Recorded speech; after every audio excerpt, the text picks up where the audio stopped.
Film की शुरुआत होती है एक स्कूल को दिखाने से, जहाँ एक क्लास में डिटेक्टिव पूछताछ करने आते हैं क्योंकि अचानक स्कूल से एक लड़की गायब हो गई थी। डिटेक्टिव सबसे पूछते हैं कि वो लड़की कहाँ गई, किसी को पता है? पर कोई भी नहीं जानता था कि आखिर वो कैसे अचानक ही गायब हो गई। तब डिटेक्टिव कहते हैं कि हम इस केस को खुला ही छोड़ रहे हैं, अगर किसी को भी जानकारी मिली तो फौरन हमें बता दिया जाए। ये कहकर डिटेक्टिव यहाँ से चले जाते हैं। इसी क्लास में एक लड़की ईडन और उसकी दोस्त भी थी। दोनों पढ़ाई में बहुत अच्छी होती है। ये स्कॉलरशिप हासिल करना चाहती है ताकि आगे भी अच्छे से कॉलेज में पढ़ सके। क्लास खत्म होने के बाद ईडन एक लड़के के पास जाती है जिसका नाम श्राउड था। वो अपने दो दोस्तों के साथ खड़ा होकर बातें कर रहा था। तभी ईडन आकर श्राउड को कहती है कि मैं तुम्हारे डैड से मिलना चाहती हूँ, मुझे उनसे कोई जरूरी बात करनी है। दरअसल उसके डैड प्रेसिडेंट की ऑफिस में काम करती थी, जो ईडन को स्कॉलरशिप दिलवा सकती थी। ये सुनकर श्राउड कहता है कि मेरे डैड बहुत ही मसरूफ रहते हैं, उनके पास टाइम ही नहीं होता, इसलिए वो तुम्हें नहीं मिलेंगे। उसकी बात डालकर ईडन श्राउड से पूछती है क्या आज रात तुम्हारे घर में पार्टी है? श्राउड जवाब देता है कि हाँ, मेरे मॉम डैड घर पर नहीं है, तो मैंने पार्टी रखी है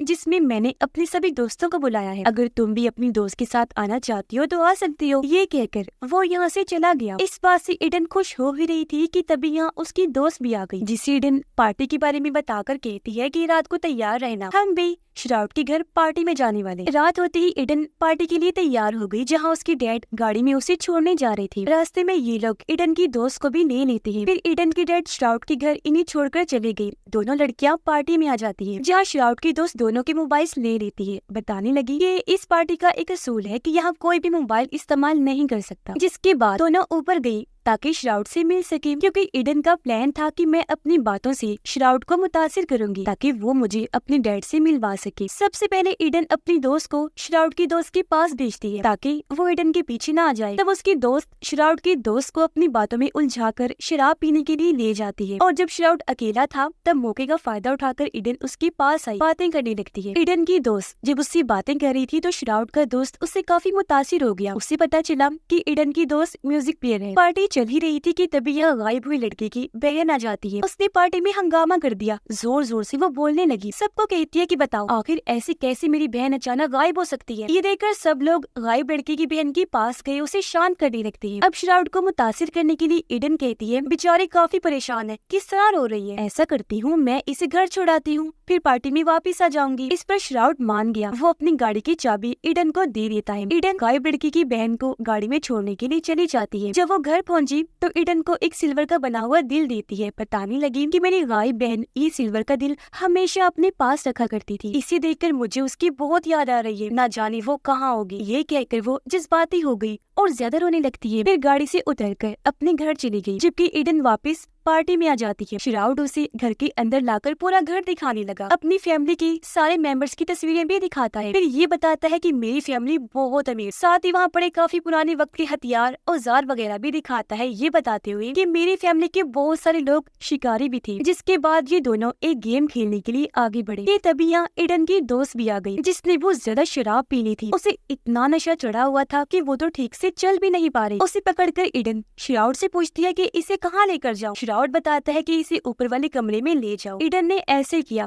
वो उसे कमरे में ले जाकर सुला देती है। इसी कमरे के बाथरूम में श्राउड का दोस्त भी बैठा हुआ था। वो बहुत ज्यादा नशा ले रहा था। उसके चेहरे को देखकर लग रहा था जैसे उसने बहुत बड़ी कोई गलती कर दी है, और ये सब करके वो अपनी गलती का पछतावा कर रहा है। ईडन नीचे आकर श्राउड से पूछती है कि अगर मैं ये गेम जीत गई तो क्या फिर तुम मुझे अपने डैड से मिलवा दोगे। इस पर श्राउड कहता है कि हाँ, मैं वादा करता हूँ ऐसा ही करूंगा। और अब ईडन ये गेम जीत भी जाती है। श्राउड का दोस्त जब बाथरूम से बाहर आया तो वो ईडन की दोस्त को बेड पर लेटा हुआ देखकर खुद भी आकर लेट जाता है। उसे क्योंकि हर मौके पर तस्वीर बनाने का शौक था तो वो उसकी भी तस्वीर बनाने की कोशिश करता है। लेकिन तभी यहाँ ईडन आ गई, इसीलिए हड़बड़ी में श्राउड का दोस्त फोन को वहीं गिरा देता है। ईडन को उसे यहाँ देखकर गुस्सा आया, इसीलिए वो उसे यहाँ से भगाकर दरवाजे को बंद कर लेती है। बाहर आकर श्राउड के दोस्त को एहसास हुआ कि मुझसे कितनी बड़ी गलती हो गई है। ईडन को उसका मोबाइल मिल गया, इसलिए वो वीडियोस चेक करने लगती है कि कहीं इसने मेरी दोस्त की वीडियो तो नहीं बना ली। उसे गायब हुई लड़की की वीडियो मिली। ईडन को पता चला कि जिस दिन वो लड़की गायब हुई थी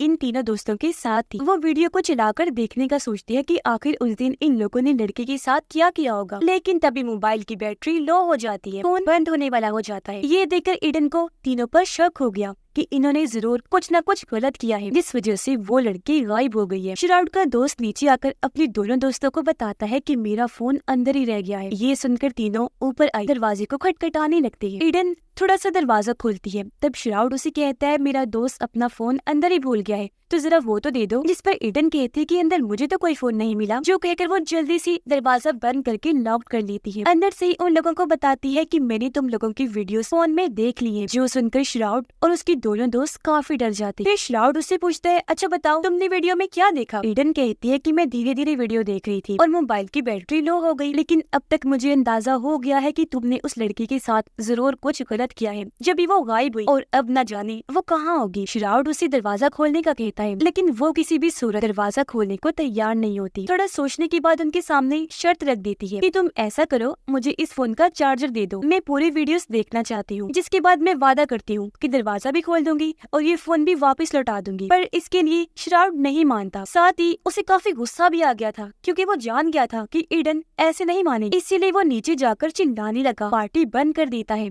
और सबको वापिस अपने अपने घर जाने का कहता है। ईडन खिड़की के जरिए जब सबको जाता हुआ देखती है तो मदद के लिए आवाजें लगाने लगती है, पर कोई भी उसकी आवाज सुने नहीं पाता। ईडन सोचती है कि वो तीनों भी बाकी लोगों के साथ बाहर चले गए होंगे। तभी उसे याद आता है कि पार्टी में एक लड़की के पास चार्जर था, इसीलिए वो चुपके से नीचे जाती है चार्जर लेने। चार्जर उसे मिल भी गया, लेकिन इससे पहले उसे लेकर वापिस आती श्राउड का दोस्त उसे पकड़ लेता है, पर क्योंकि ईडन काफी बहादुर थी तो खुद को बचाने के लिए वो लड़ने लगी। नाक पर मुक्का मारती है, जिससे वो नीचे गिर गया और उसकी नाक से खून आने लगता है। और अब जब वो चार्जर उठाकर भागने लगी तो श्राउड भी चार्जर को पकड़ के खींचने लगता है, जिससे चार्जर दो हिस्सों में टूट गया, यानी अब वो किसी काम का नहीं रहा। ये देखकर ईडन जल्दी से भागकर वापस कमरे में आ जाती है। उसे पता था कि वो तीनों दरवाजा तोड़कर अंदर आने की कोशिश करेंगे, इसीलिए दरवाजे के सामने अलमारी को लगा देती है। श्राउड अपने दोस्त को कहता है कि तुम सीढ़ी उठाकर बाहर लेकर जाओ, उसके जरिए ऊपर वाले कमरे में जाने की कोशिश करो जहाँ ईडन है। उसकी बात मानकर श्राउड का दोस्त वहाँ से चला जाता है, जिसके बाद श्राउड खुद कुल्हाड़ी लेकर दरवाजा तोड़ने की कोशिश करता है। इसी बीच ईडन की दोस्त की आंख भी खुल जाती है, क्योंकि उसने बहुत शराब पी हुई थी तो उल्टी करने वो वॉशरूम में जाती है। लेकिन तभी खिड़की के बाहर वो श्राउड की दोस्त को देखती है, जो उसे खिड़की खोलने का कहता है। अब क्योंकि ईडन की दोस्त हर चीज से अनजान थी, इसलिए वो ये समझ लेती है कि श्राउड का दोस्त मुसीबत में है,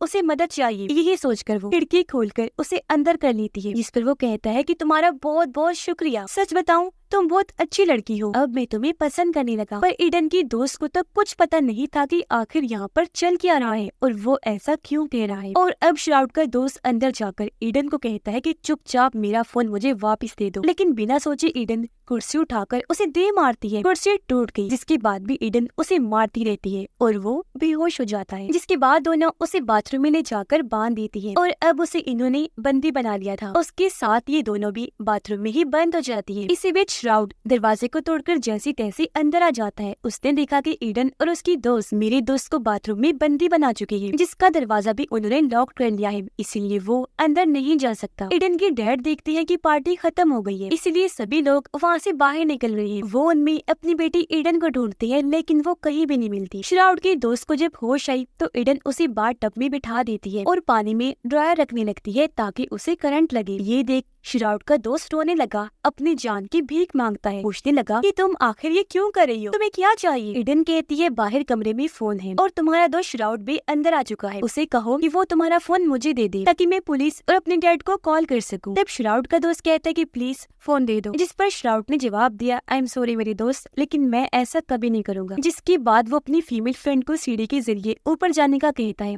ताकि वो अपने दोस्त को बचा सके, साथ ही ईडन और उसकी दोस्त को मार दे। खुद श्राउड पूरे घर की लाइट्स बंद कर देता है ताकि वो उसकी दोस्त को करंट ना लगा सके। वह श्राउड की दोस्त सीढ़ी पर चढ़ के ऊपर जाने लगी, हाथ में उसने चाकू भी पकड़ा हुआ था ताकि वो ईडन और उसकी दोस्त को मार सके। वो खिड़की पर आकर ईडन की दोस्त का हाथ पकड़ लेती है, लेकिन अपना हाथ छुड़ाकर वो उसे ही धक्का दे देती है। ऐसा होने से वो नीचे गिर गई और चाकू उसके पेट में ही लग जाता है। वो काफी जख्मी हो गई, तेजी से उसका खून निकलने लगा। ये देखकर दोनों दोस्तें काफी घबरा गई और अब ईडन सीढ़ी के जरिए नीचे श्राउड की दोस्त के पास आती है ताकि उसका फोन ले सके। फोन उसने ले भी लिया। श्राउड की दोस्त जो तड़प रही थी ईडन से कहती है कि प्लीज मेरी मदद करो, मैं बहुत जख्मी हूँ, मुझे इस तरह छोड़ के मत जाना। लेकिन ईडन उसकी कोई भी बात ना सुनकर सीढ़ी पर चढ़ गई फिर से ऊपर जाने के लिए। इतनी ही देर में यहाँ श्राउड भी आ गया। वो सीढ़ी को हटा देता है, लेकिन तब तक ईडन खिड़की तक पहुँच गई थी और अब जब वो अंदर जाने लगी फोन उसके हाथ से छूटकर नीचे गिर जाता है, पर वो खुद सही सलामत अंदर आ जाती है। श्राउड अपने जख्मी दोस्त को खींचकर अंदर लेकर आया, देखता है कि उसका बहुत सारा खून बह चुका है। उसकी दोस्त कहती है प्लीज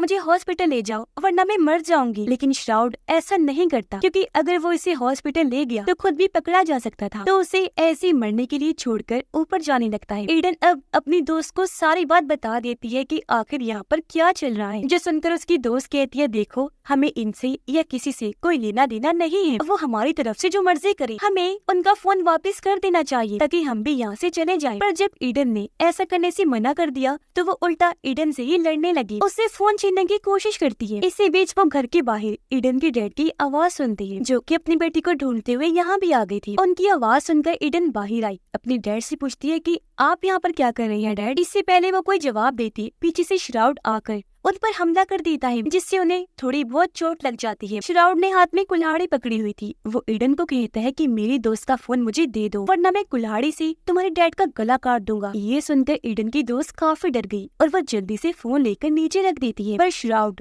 जो बहुत बुरा इंसान था, हंसने लगा, कहता है तुम कितने बेवकूफ हो जो मेरी बातों में आ गई। इतना बोलकर वो कुल्हाड़ी उठाता है ईडन के डैड की जान लेने के लिए। लेकिन ठीक वक्त पर श्राउड के डैड वहाँ आ गए। अपने बेटे के हाथ में कुल्हाड़ी देकर पूछती है कि ये सब क्या है, आखिर यहाँ पर क्या चल रहा है। सारी सूरत हाल देखकर वो हैरान रह जाते हैं कि तभी यहाँ श्राउड की मॉम भी आ गई, पर वो इतनी घबराई हुई नहीं थी। कहने लगी लगता है यहाँ काफी बड़ी गड़बड़ चल रही है, सब शांत हो जाए, हमें बैठकर बात करनी चाहिए। अब जब सारे लोग बैठकर बात करने लगे तो ईडन श्राउड के मॉम डैड को सारी बात बता देती है, जो सुनकर उसकी मॉम डैड अपने बेटे की हरकत पर काफी हैरान और परेशान रह जाती है। और अब जब वो एक कमरे में गई तो देखती है कि श्राउड की फीमेल फ्रेंड मारी जा चुकी है, जो देखकर श्राउड को बहुत दुख हुआ। वो रोने लगता है, अपनी मॉम डैड से कहता है कि ये सब उस लड़की ईडन की वजह से हुआ, ना वो सारा ड्रामा करती और ना आज मैं अपनी दोस्त को खोता। फिर अब ये लोग बाहर आ गए, जहाँ श्राउड के डैड उन तीनों यानी ईडन, उसकी दोस्त और डैड से एक डील करते हैं कि अगर आप लोग पुलिस को कुछ नहीं बताएंगे तो मैं दोनों लड़कियों को स्कॉलरशिप दे दूंगा, जबकि ईडन के डैड को ढेर सारे पैसे मिलेंगे। ये डील ईडन की दोस्त को काफी पसंद आई, वो लेने के लिए तैयार हो जाती है। लेकिन ईडन कहती है कि बहुत गलत बात है, ये आखिर एक लड़की का सवाल है। आप जरा ये सोचे कि उसकी मॉम डैड पर क्या गुजर रही होगी। आई एम सॉरी, उस लड़की के लिए मैं ये डील नहीं ले सकती, क्योंकि जो श्राउड और उसकी दोस्तों ने किया जुर्म है, और एक जुर्म में मैं किसी का साथ नहीं दे सकती। यहाँ सबके सामने वो फोन को चार्ज करके वीडियो देखने लगती है, जिसमें उन्होंने देखा कि मजे में श्राउड ने अपनी गाड़ी को उस लड़की में मार दिया। उस बेचारी की मौके पर ही मौत हो गई थी, जिसके बाद तीनों दोस्तों ने उसकी लाश को नदी में फेंक दिया। ये देखकर तीनों काफी डर जाते हैं और वहाँ से भागने की कोशिश करने लगे। वो जा ही रही थी कि तभी अचानक बेहोश हो जाते हैं, क्योंकि श्राउड की मॉम ने उन्हें पीने के लिए जो ड्रिंक दी थी उसमें एक गोली मिला दी थी, जिससे इन तीनों का जिस्म पैरालाइज हो जाएगा, यानी वो चलने फिरने के काबिल नहीं रहेंगे। ईडन को जब होश आई तो वो खुद को अपने डैड और दोस्त को एक गाड़ी में पाती है और देखती है कि श्राउड हमें भी उस नदी के पास ले जा रहा है। श्राउड उसे बताता है कि मैंने ये प्लान बनाया है कि मैं तुम तीनों को अब गाड़ी समेत नदी में फेंक दूंगा, ताकि पुलिस को ये लगे कि गाड़ी का एक्सीडेंट हुआ, तुम्हारी गाड़ी नदी में गिर गई, जिस वजह से तुम सबकी मौत हो गई है। ईडन देखती है कि मेरे डैड और दोस्त को अभी भी होश नहीं आई है। पर अब जब ये नदी किनारे आए तो श्राउड की मॉम उसकी दोस्त को कहती है कि तुमने अपने दोस्त की लाश को भी तो ठिकाने लगाना है ना, तो इसे भी गाड़ी में रख दो। उसने ऐसा ही किया, वो अपनी दोस्त की लाश को भी गाड़ी में रख देता है। और क्योंकि श्राउड कोई सबूत रखना नहीं चाहता था, इसलिए वो पीछे से आकर अपनी दोस्त पर हमला करके उसे भी मार देता है। उसकी लाश को भी फिर गाड़ी में रख दिया। ये लोग अब गाड़ी को स्टार्ट करके नदी में धकेल देते हैं ताकि सारे लोग मारे जाएं। कुछ देर के बाद दिखाया गया कि ईडन और उसकी दोस्त किसी तरह बच गई है, जबकि ईडन के डैड की मौत हो गई है। दोनों दोस्तें जल्दी से तैरकर नदी से बाहर आ गई। ये जब आगे बढ़ रही थी तो ईडन श्राउड के घर की तरफ देखती है। वो चाहती थी कि मैं फिर से जाकर उन्हें भी मार डालूं बदला लेने के लिए, क्योंकि उनकी वजह से ईडन के डैड मारे गए थे। हालांकि उसकी दोस्त काफी मना भी करती है, लेकिन वो उसकी एक नहीं सुनती, आगे बढ़ जाती है। जबकि उसकी दोस्त दोस्त फोन करने चली जाती है ताकि मदद के लिए पुलिस को बुला सके। और अब ईडन चुपके से उनके घर में घुस जाती है जहाँ श्राउड की डैड खबरें देख रही थी। उसी एक्सीडेंट की खबर चल रही थी जो उन लोगों का कल रात इसी फैमिली ने किया, पर यहाँ ये बताया जा रहा था कि नदी से 5 नहीं बस 3 ही लाशें मिली हैं। जो सुनकर उसकी डैड सोच में पड़ गई कि 2 किनकी लाशें नहीं मिली होंगी। और अब वो जैसे पीछे मुड़कर देखता है तो सामने ईडन थी जो उसके सर में कुल्हाड़ी घुसा देती है। उसका खून बहने लगा, मौके पर ही उसकी मौत हो जाती है। और अब ईडन जाती है श्राउड की मॉम के पास उसे भी मारने के लिए, लेकिन उसे मारना इतना आसान नहीं था क्योंकि वो बहुत तेज औरत थी। लड़ना उसे काफी अच्छे से आता था। वो ईडन को पहले काफी पीटती है, फिर उसका गला दबाकर मारने की कोशिश करती है, लेकिन यहाँ ईडन बड़ी चालाकी से उसे बाथ टब में फेंक देती है। फिर वो ड्रायर भी चलाकर पानी में छोड़ देती है। इससे श्राउड की मॉम को जोरदार बिजली का करंट लगा। वो इतना तड़पी कि वही मारी जाती है। श्राउड घर वापस आकर अपनी मॉम डैड को आवाज लगाता है, पर जब वो कोई जवाब नहीं देती तो श्राउड समझ जाता है कि कोई गड़बड़ है। वो गन उठाकर अंदर गया तो अपनी मॉम डैड की लाश को देखता है और यहाँ उसकी आंखें खुली की खुली रह गई। वो काफी हैरान और परेशान रह जाता है। घबराता हुआ जब बाहर आया तो ईडन को देखता है जो उन्हीं की गाड़ी में बैठी हुई थी। उसे देखकर श्राउड गोली से मारने जाता है, लेकिन वो पहले ही गाड़ी उससे टकराकर नीचे कुचल देती है, जिससे वो काफी जख्मी हो गया। उसकी हालत काफी खराब हो गई। तब उसकी गन उठाकर ईडन उसे मारने की कोशिश करती है, पर ये उससे नहीं हो पाता। रोते हुए वो गन नीचे फेंक देती है। तब इसी बात का फायदा उठाकर श्राउड उठा ईडन की जान लेने के लिए, पर ठीक वक्त पर यह ईडन की दोस्त आ गई। वो गन उसे जोर से देकर मारती है, जिससे श्राउड भी यही मारा जाता है। दोनों दोस्तें मिलती हैं। ईडन रोते हुए उसका शुक्रिया अदा करती है कि तुमने मेरी जान बचाई। और फिर तभी इन दोनों को बचाने के लिए यहाँ पुलिस और रेस्क्यू टीम भी आ जाती है, जो और कोई नहीं बल्कि ईडन की दोस्त लाई थी। उसे फोन मिल गया था जिसकी मदद से वो पुलिस को यहाँ बुलाने में कामयाब रहे और अब पुलिस दोनों को सही सलामत बचा लेती है। पर इस सब में बेचारे ईडन के डैड मारे गए, जबकि वो फैमिली और श्राउड के दोस्तों को अपने गलत कामों का सबक मिल गया। उन्होंने एक लड़की के साथ गलत किया था जिसकी सजा भी वो पा चुके थे। सबकी ही जान चली गई और इसी के साथ ही इस फिल्म की कहानी भी यहीं पर खत्म हो जाती है।